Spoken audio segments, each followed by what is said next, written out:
ते असं आहे की जामिया इस्लामिया जी अक्कलकुवाची संस्था आहे, त्या संस्थेत 750 कोटीहून अधिक रुपये देश आणि विदेशातून आलेले आहे.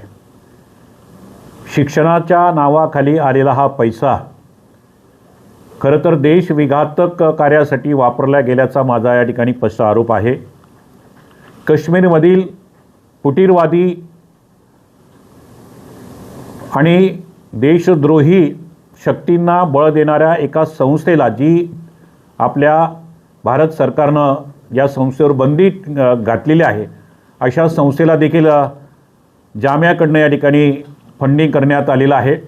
इतकं नव्हे तर देशामध्ये वेगवेगळ्या मशिदींना देखील या जामियानं मशीद निर्माण करण्यासाठी पैसा दिलेला आहे. इथले जे काही विद्यार्थी तयार होतात, मौलाना मौलवी हे देशभरामध्ये वेगवेगळ्या ठिकाणी जातात आणि देश इस्लामीकरण कशा पद्धतीनं होईल, या देशामध्ये हिरवं जाळं या ठिकाणी कशा पद्धतीनं विणलं जाईल, यासाठीचा यांचा प्रयत्न असतो. खरं तर आधुनिक शिक्षण देण्याची गरज असताना या संस्थेमध्ये केवळ आणि केवळ धार्मिक शिक्षण दिलं जातं आहे. आणि म्हणून ज्या पद्धतीनं बनावट दस्तावेज असतील, विदेशी नागरिकांना या ठिकाणी आश्रय असेल, हे सगळे प्रकार जे आहेत अतिशय गंभीर आहेत. आणि म्हणून या संस्थेची तात्काळ या ठिकाणी मान्यता रद्द केली पाहिजे. संस्थेची संपूर्ण जमीन, इमारती हे सरकार दप्तरी जमा झाले पाहिजे, अशा प्रकारची माझी मागणी आहे.